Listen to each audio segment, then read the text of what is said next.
বিজেপির কাছে ফের একবার লেজে গোবরে হলো মমতার ইন্ডিয়া জোট। রাজ্যসভার চেয়ারপারসন জগদীপ ধনখড়ের বিরুদ্ধে অনাস্থা প্রস্তাব এনেছে বিরোধী জোট ইন্ডিয়া। তবে সেই প্রস্তাবকে খুব একটা কিন্তু আমল দিতেও চাইছে না বিজেপি। লোকসভা হোক বা রাজ্যসভা, সংখ্যাগরিষ্ঠতার বিচারে এগিয়ে এনডিএ। তাই ধনখড়ের বিরুদ্ধে আনা মমতার ইন্ডিয়ার অনাস্থাকে পাত্তাই দিচ্ছে না বিজেপি। এর আগে বহুবার ধনখড়ের বিরুদ্ধেই অভিযোগ এনেছেন বিরোধীরা।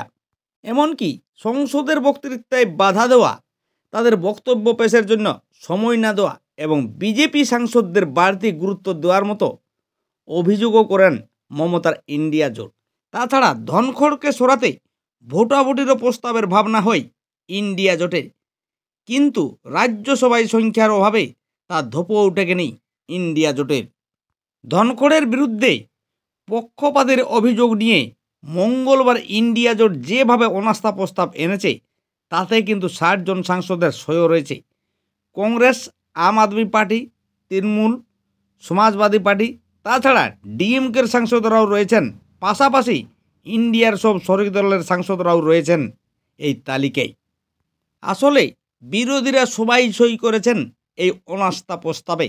তবে ইন্ডিয়া জোটের এই যে অনাস্থা প্রস্তাব, তা কি কার্যকর হবে নাকি শুধু রাজনৈতিক চমক? তবে নিয়ম অনুসারে রাজ্যসভার চেয়ারপারসনের অপসারণের জন্য অনাস্থা প্রস্তাবটি প্রথমে রাজ্যসভায় পেশ করতে হবে।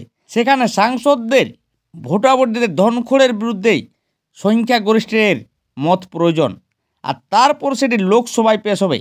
আর সেখানেও একইভাবে সংখ্যাগরিষ্ঠতার ভিত্তিতে ধনখড়ের বিরুদ্ধে মত প্রয়োজন।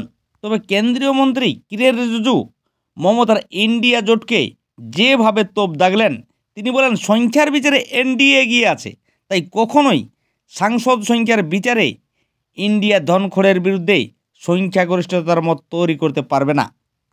আর এতেই বিপাকে পড়ে যান মমতার ইন্ডিয়া জোট।